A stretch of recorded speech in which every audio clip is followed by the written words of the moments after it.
I'm the guy your buddy knows. The one who can do it cheaper.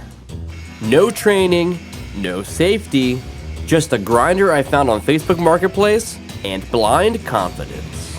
You wanted a front bash bar? I made one out of copper piping I found behind a dumpster. Close enough. I just saved you $800 and cost you your dignity. But hey, I did it cheaper. Today, we're building a real custom bash bar, built to take hits and keep going. Do you like my stash, guys? We're back on the Drift Ghia, and we have so much more work to do this week. A couple weeks ago, we got the car turbo, we installed the turbo, we installed the intercooler piping, and then after that, we began working on the front spoiler and the air intake for the intercooler, which is not currently punched in quite yet. So in keeping with the theme of working on the front end of the car, we're gonna work on something else at the front end of the car, and that's going to be the bash bar, and here's why. The Ghia had an impact bumper that, spanned out here, and we're gonna mimic that with the bash bar, and the reason we're doing the bash bar now is because a lot of the components are going to be held up with the bash bar. A bash bar is essentially a crash beam in the front of the car meant for track use. So if you bump into something or bash into it, you don't do immediate damage to your car, and also it works as a tow point on the track for if you go off the track and you need help getting back on the track, which will probably happen to us. For the bash bar to work, it needs to be attached to the original chassis. We have the frame rails here on the unibody that we have lopped off. We're gonna be capping them off and attaching to them for the bash bar, but as I had mentioned, other components will be attached to the bash bar as well, including the intercooler right here. Because you see, having a bash bar that mounts here and comes forward out through the nose gives us a nice area to attach to for the intercooler. And we also have duct work we need to make from the intake of the nose to the intercooler, which will also be mounted to that as well. So let's get the nose off of the car so we can see the 944 chassis, and I can show you what we're working with. Yeah, if you're new here, it's a 944 chassis underneath the Ghia body.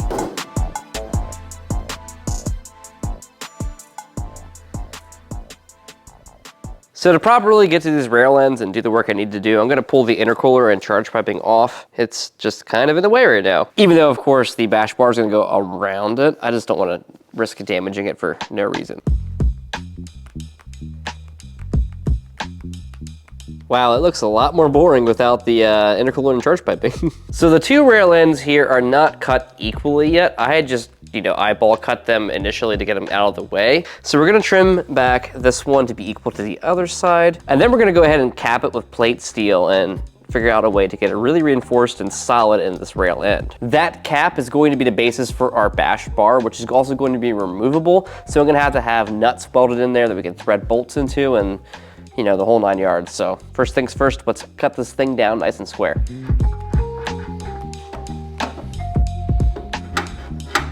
That should work. That's really funny. So I really wanted these two rail ends to be identical for obvious reasons. So what I did was I used the tram gauge here, which is a nice measuring tool. I went from the firewall to the tip of the rail. So I went from the firewall right here, measured straight out to the tip of the rail, and I set it to be right up to the edge of this tow hook point. So this is like a tie down point for if you're gonna trailer the car that Porsche put on the 944 because, well, they knew that people were buying a 944 and their cars would be on trailers. A joke there somewhere. So when I lined it up, you can see in this marker line here, it's right up to the edge of the beginning of that tie down point.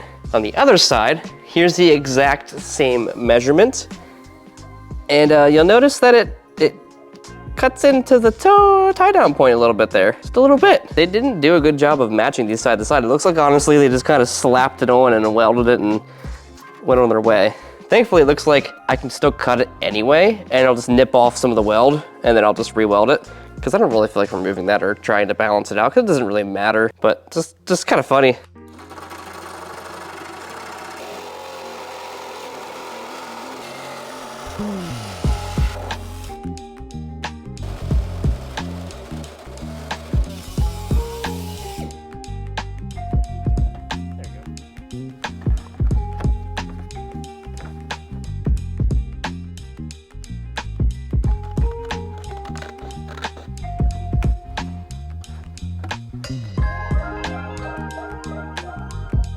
All right, rail end and rail end are both square to each other. I already went ahead and made a template of the end cap right here. It works on both sides. So what I'm gonna do next is I'm gonna lay it down here. I'm gonna take a photo of it beside this ruler. In previous videos, I did it to a scale of 10 millimeters with the ruler beside, but you guys are right. Why don't I just do it to like 100 millimeters instead? There'll be a less margin of error. So I'm gonna go ahead and just take a quick photo of this and then import it into Fusion, and then I'll scale it off of 100 millimeters with the ruler beside it, and then trace over top of it. And then I'm gonna have to add some holes for bolts, and yeah, then we'll cut it out with the plasma cutter.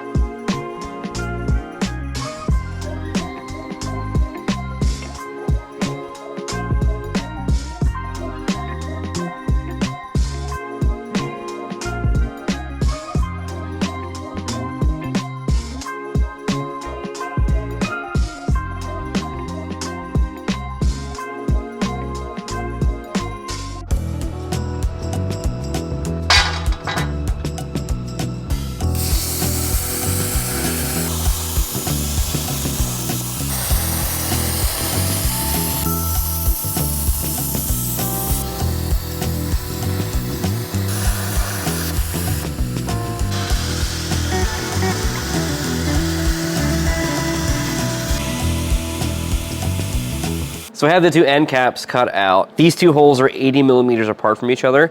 I'm gonna use the shape library now. I think if I use like a 45 down here, which is like an exhaust flange, I can then put in the measurements there for a flange to weld the tube to. Let's make it a little bigger. Yeah. So now I cut these out. So here's my measurements I put in to modify it. There's the flange that we need that should line up perfectly. Plotted two at once in the array here. Let's cut them out.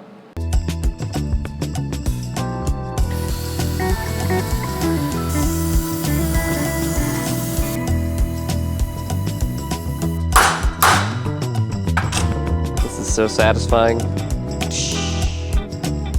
Good old slag. I'm gonna give these parts a really quick clean and then we'll fit them up.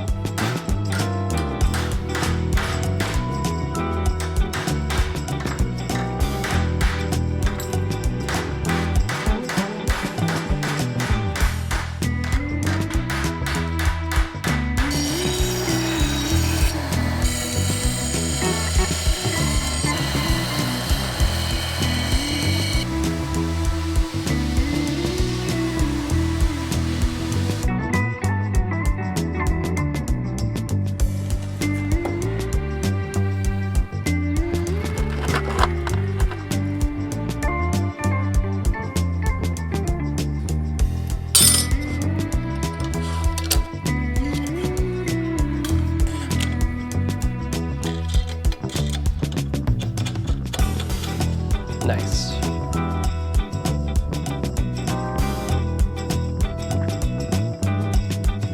Alrighty, so we have our backing plate here that'll cap off the rail, and we also have this little piece that bolts to it that will then have the tube go straight out through the nose. So what I'm gonna do is I'm gonna weld these nuts to the backside because they're gonna be trapped and you can't get a ratchet on that or wrench on that. But once they're together, they should cap pretty nicely on the end of the rails here. And then once I get these tacked into place, the nuts tacked on, I'll probably also add some tails to weld to the rail end to get it extra reinforced. But for now, just to get mocked up, we're gonna tack it on and build off of this. And if I have any issues, then I can just cut some tacks and pop it right back off without having to dig through layers of plate.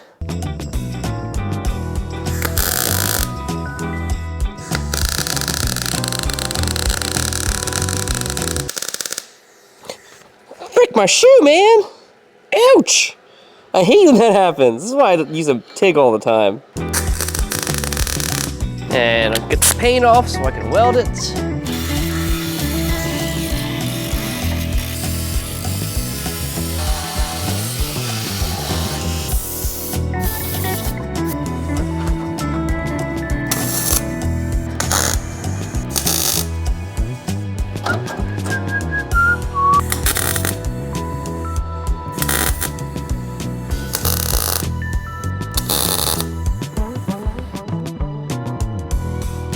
So now that I have the plates tacked into place, and I also have the adapter plates that bolt to it, I need to figure out how I'm gonna put the holes in the nose, and I had an idea. Because the problem is, if I put the nose on there, how am I going to know that I'm gonna have a nice straight line through to punch that hole and have the hole be in the right spot? Well, here's my answer. I have my laser level set up on the table here, and it's currently painting across the center of both plates. So in theory now, if I put the nose back onto the car where that laser goes through is on the same plane as those tubes. So then all I really need to do after that is just figure out where I want them to come through the body, because they don't have to come perfectly straight out. I want them to come out in the exact same spots in either side of the nose so that it is symmetrical. Tony just reminded me that if I did actually not be square off these points so they're side to side a little bit, pulling this through the hole in the bumper wouldn't really be possible. So where this plus points here should be exactly straight out on the nose, and then we can measure the distance over to the other side and be good to go. See, Tony does exist. He's just doing other stuff. He'll be back soon, guys. Don't worry. Yeah. So now it's time to put the nose back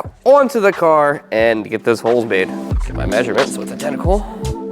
All right, so here's where that falls. And we gotta make the hole be about 70 millimeters so the hole's oversized, because the base of the flange here is larger than the tube, and I want to be able to fit that flange through the hole, you know, with a little bit of jimmying around. What I'm going to do is I'm going to drop this down lower because that hole goes into the grill, and obviously I don't want that. I don't mind if the bash bar kind of angles down a little bit as it comes outwards. It'll still be plenty strong. It won't be an issue. I'm going to bring it down so that the center of the hole is probably about like here-ish. And then we'll bust out the hole saw, AKA the wrist breaker, and see how that goes. So I already have the tram gauge set up for the distance. So I'll just put that in the hole I just made. Where it crosses the laser here is where we need to be, right there. Now, the flange on this grill is a little bit bigger, so I'll probably end up having to trim that back a little bit to make this work, but we'll get there eventually.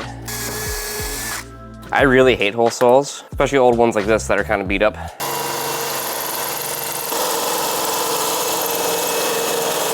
This thing is like completely toast. Let's see if I got another one. All right, I gave up. That hole saw is dead, so I ran to the hardware store and picked up a hole saw. So now we're good. Because after all, it's not a real project unless you go to the hardware store. Probably more than once. Rip my wrist. There we go.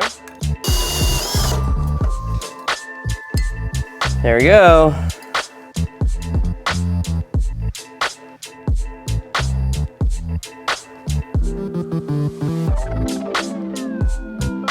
Again, because I know someone's gonna point it out, yes, this hole is closer to this flange because this flange is actually wider than the one on this side. They are actually equally level. It's just this flange is skinnier on this side, and the flange on this grill is wider on that side. So leave me alone. So up next is to use 1.5" tubing and run it through this hole, attach it to the flange in the back, and then cut it down and cope it for the bash bar. I'm gonna reuse these ends that are from previous wasted bends to save some material here. I love saving material. So I'll line them up, mark them, cope them, and tack them in place.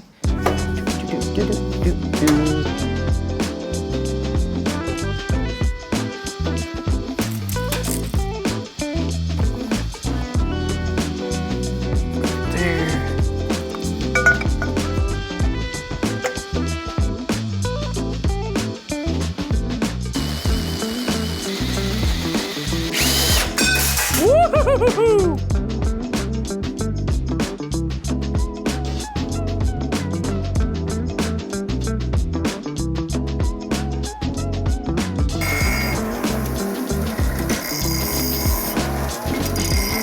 Gonna throw a tack here to put it in place. Nothing too crazy because I want it to be able to wiggle around as needed to level it out. Okay, other side. Perfect, right on the laser.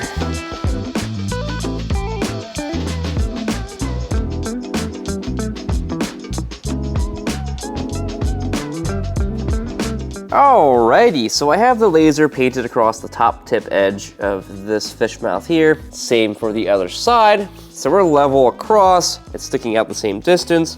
This hole should be big enough to fit the big old flange back here to wobble it through when we pull it off. Yeah, so now we're gonna go ahead and work on the bar that runs across the nose. Bending tubing is one of my least favorite things to do because it's really precise. You have to get your bends perfect. You have to figure out your spring back, all those things. We do have a Rogue Fab tube bender though that I do love, so we're gonna get that out, get it set up. I wanna mimic the original Ghia bumper a little bit and also kind of play into the shovel nose bottom that we have going on right now. So I have a pretty decent idea of what I wanna do. I just gotta figure out the math behind it.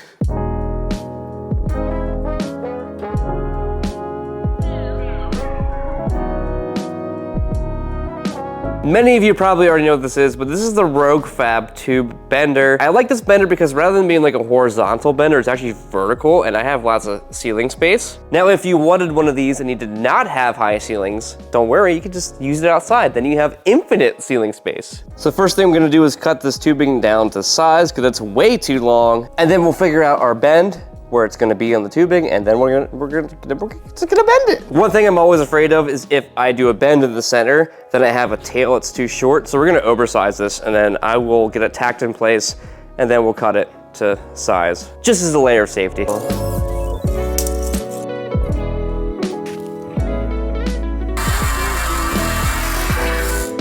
So this is way long by probably a foot on either side. The reason I did that is because one, I'm not the best at putting a bend exactly where I want it to be. I'm feeling a little rusty, so just to be safe, I'm giving myself a little bit of room for mistake. And then number two, if I did get my bend in the wrong spot and the one tail was too short and didn't reach as far as I wanted to, this entire tube would be wasted. So I'd rather waste about 2 feet of tube instead of wasting 4 and then having to scrap that. Probably still wasteful, but it's less wasteful. Let me do my thing.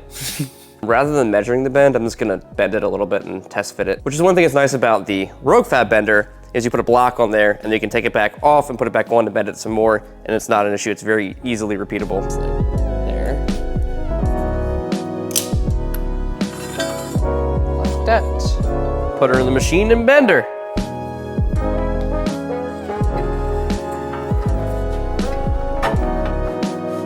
That.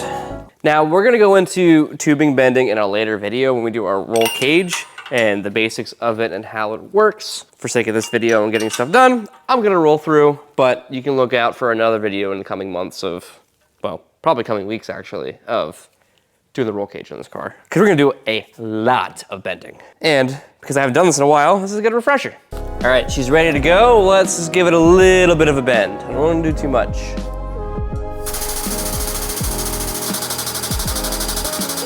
I noticed my machine was leaking fluid a while ago, but it was just a little bit, and it kept working kind of thing, but I think I might need to top off the fluid because it's barely bending. Glug, glug, glug. It's just one of those things you'll have in these bigger jobs, but this is a good point to show you though. So what you do is you put this block on your tube, you can bend it, pull it out, check it, and then you can feed it right back in. Like this. And then you can just resume right where you left off, which I do like that about this machine a lot. Let's try that again. I put some fluid in it. I didn't have a lot. We ordered more that'll be here in like 30 minutes, but I'm impatient, so let's try it. It's amazing how just a couple ounces of hydraulic fluid made a huge difference there.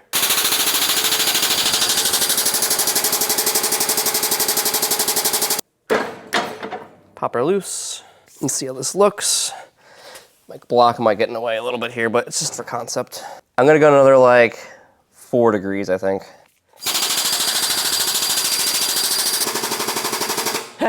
That 4 more degrees is exactly the last of the hydraulic fluid that this ram can do. So we know until I top it off. Let's see if we did it. I think we did. All right, quick check. Block is now not really in the way, which is good. Oh, heck yeah. That's what we're looking for. Let me pull the block off so we can really get it into place. Just like before, I'm gonna use my laser to make sure that we are perfectly level across this crash beam. Still good? Yeah. It's pretty good. Ready? Yep. Hey, don't look. Your hand okay? Yep. You can look up.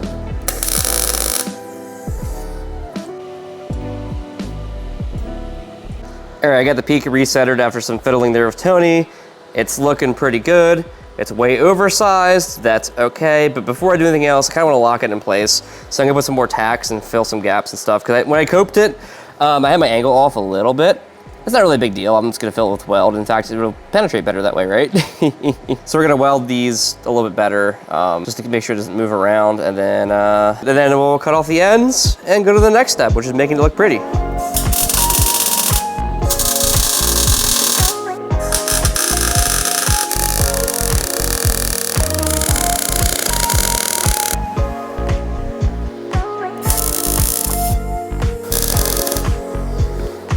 Beautiful.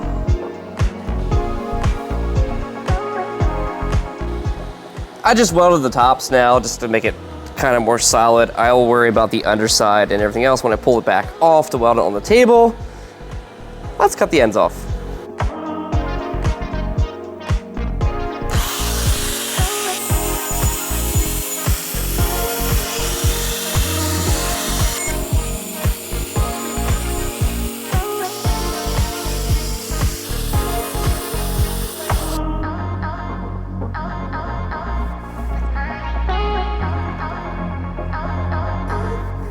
So now that I have it tacked and stitched in place, I'm gonna pull it off to fully weld it. Hopefully my math was right and I can actually pull it off the nose.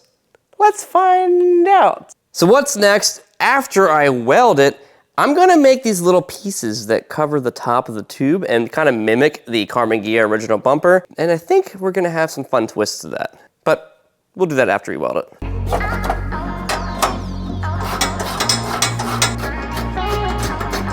All right, let's see if this thing slides out or not. I'm a little nervous about this. I have every right to be nervous about it because it's not coming out. Great. I knew I should have went with a 3-inch hole saw instead of a 2 3/4. So plan B, because I kind of had a feeling this was gonna happen, is I'm gonna teardrop the bottom of the hole for the flange to come out because it's so close. Like it is marginally close. This is the real deal though. This is what it's like to build custom cars. Especially if you're me and you sometimes math and sometimes eyeball. And sometimes know that the math is wrong, but still do it anyway because you think you're bad at math. So maybe if I'm bad at math, it's actually gonna be okay. I realized what I did wrong actually. My math was okay. The problem is that I forgot to calculate for how thick this hole is. Because it's legitimately like almost ½ an inch thick.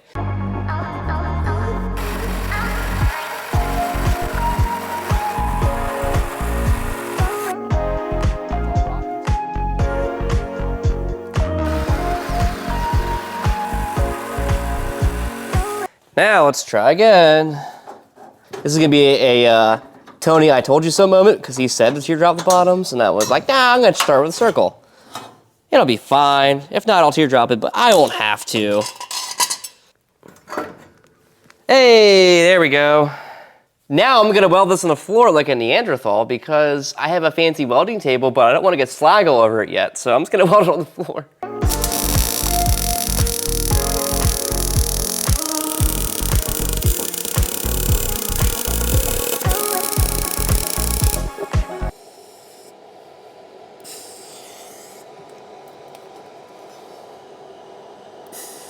What the heck? They ran out of wire? Are you kidding me? Why is everything against me today? Bro, I swear everything's against me today. I ran out of wire. I ran out of wire. I haven't had to change this thing in forever. Dang it! Oh no! Ah, man. I'm just a hot mess today.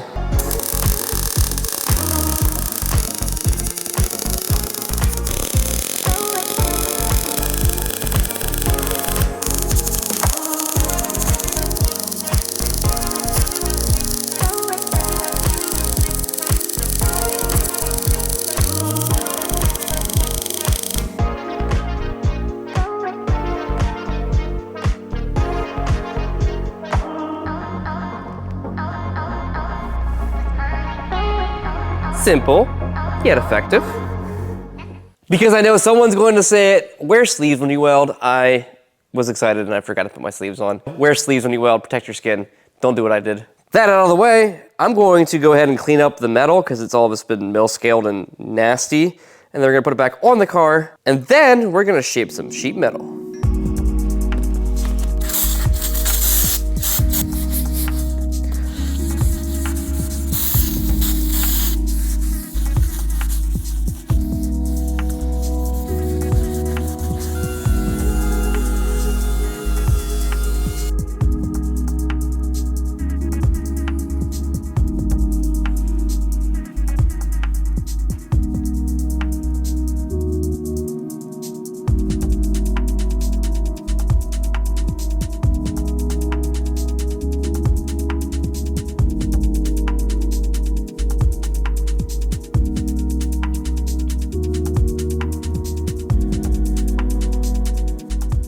Now we're looking like something, especially now that I sanded the tube and it looks nice and matte like the rest of the metalwork on the front of the car. I think it'll work pretty well. Now I know what you're thinking, Ryan, this is just a basic bash bar. It's not that impressive. It's not worthy of this car. And this is where it gets interesting. What I'm gonna do next is I'm gonna take sheet metal and I'm gonna fill this gap right here. And then I'm gonna dimple die it. So I'll probably put like a dimple die right here, maybe one right here. I think doing that's going to make this look a lot better, a lot more refined. And who doesn't love dimple dies? Dimple dies will make this look even more like a race car. So now it's time to take some templates and cut some sheet metal. I feel like I'm single-handedly keeping the poster board business afloat. There, get closer.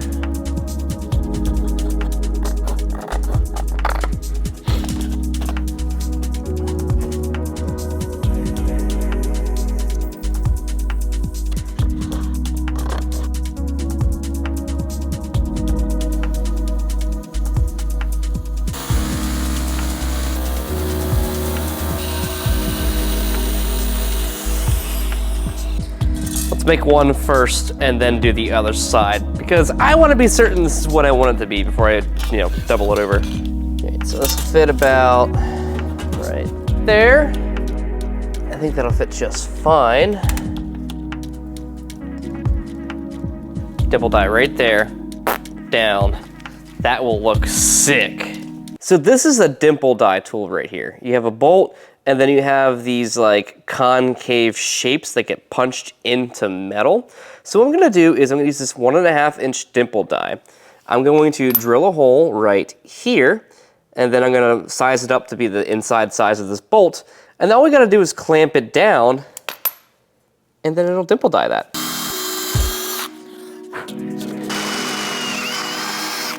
This dimple die has a cutting edge, which is really nice, so I can pop that up this way. And then when I crimp it down, it'll actually cut this metal hole to the size it's supposed to be, which I think is pretty cool.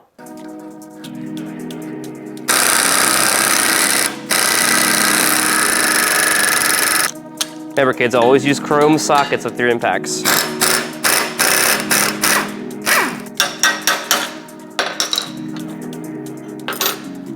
Look at that.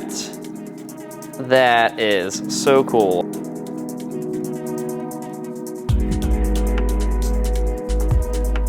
After looking at it for a while, I came up with this. I want to keep up here smooth because we have the grill in here, we have the vent in the bottom, so I think this should be smooth to offset that a little bit. And then I'm also gonna do a 5/8 inch dimple die right here between the grill and the headlight. I think that'll kind of balance it out nicely. So I'm gonna pop that in and see how it looks.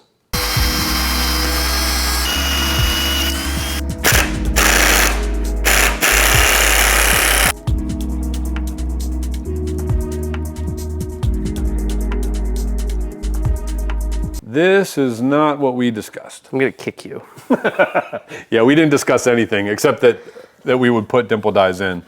I feel like you need at least one more hole to make this work right. I don't disagree, but where, Tony? Where? There's so many options. Right. The concern, of course, is putting a die here, which seems like the most logical place, does get close to this tube or we're gonna have interference. And we had talked before about leaning this up a little bit. Yep. Which will mimic the original Ghia bumper a little bit and give it more interest. So I think if we do that, it gets us around interfering with that tube, which I like. And then the only last question is where exactly to put it. When you're trying to lay this out, I have found that the best way to do it is with the dies themselves, because it's really hard to visualize what the spacing is going to be. But if you get the dies and set them out, then the spacing just kind of lays itself out. And then you can see that the gap between the dies is even, and that seems to work out very well, so that when you're done, visually it comes together. You did it wrong. Gotta go a little further that way, a little that way. There we go. Okay, you like that better? Yeah, that was way better. You suck. You're welcome for showing you how to do this. This is why you're no longer on the channel, Tony. Tony's been in the other shop working on important things, so This is important too, but we have a lot of important things going on, and so we need people to man all of those things. Yeah, and we're a two-man show over here, so he'll be back on the channel more consistently very soon. Miss you guys. Don't worry, he'll come in to judge me every now and then. Yeah, that's what I'm here for.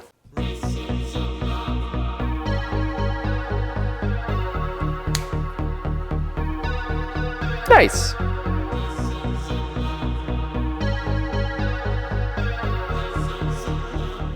It's hard to visualize angled because I have to hold it in place here, but he was right. 3 is the answer to go with. Now we're really gonna copy and paste that to the other side. I also thought ahead and transferred all the dimple die centers to the template, so when I flip it to the other side, it'll already be located.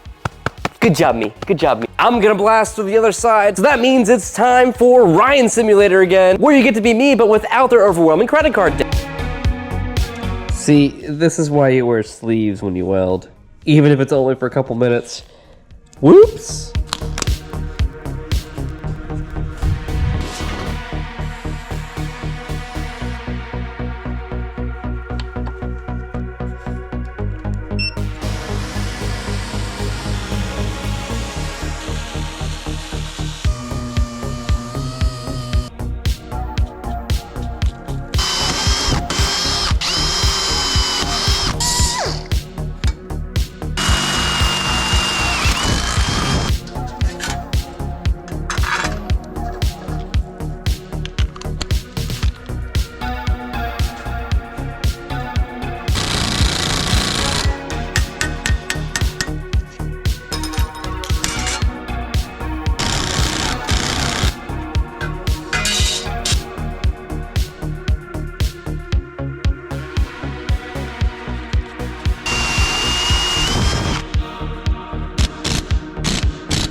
All right, both sides are made. This is looking pretty good. Now all that is left to do is to weld between. I ended up having this little triangle left over. I'm gonna tack the top to lock it in place. I'll fill in that little gap with a piece of metal, weld that in, sand it out, hammer and dolly it, sand it, and yeah, then we'll be about ready to weld this thing on.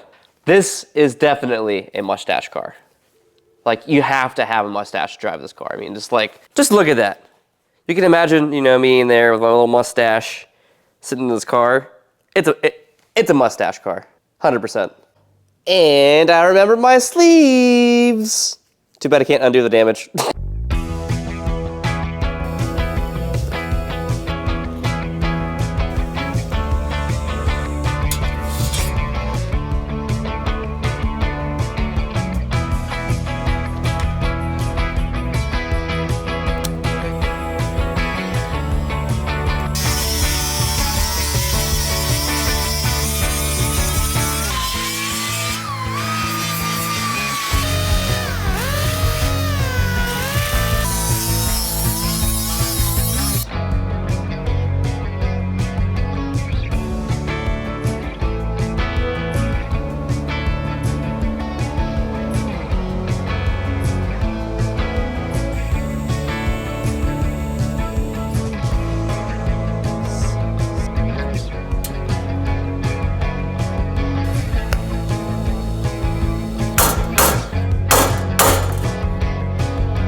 We asked you what you wanted us to do to celebrate hitting 100,000 subscribers. So we're cooking up a little project to do just that. If you want to see your sticker on our project, send it to us so you can be immortalized. And if you're a Patreon member, we're going to put your name on the project to immortalize you. It's a little offbeat from what we normally do, but it's going to be really cool. It's going to be a quick project. The sooner we get there, the sooner you see it.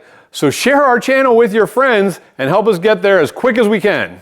And we know you're going to enjoy it. That's as far as we're getting this week. What's left to do in the bash bar is I want to add a tow hook mounting point, but I can't do that yet because I don't have a tow hook, so it'll happen later.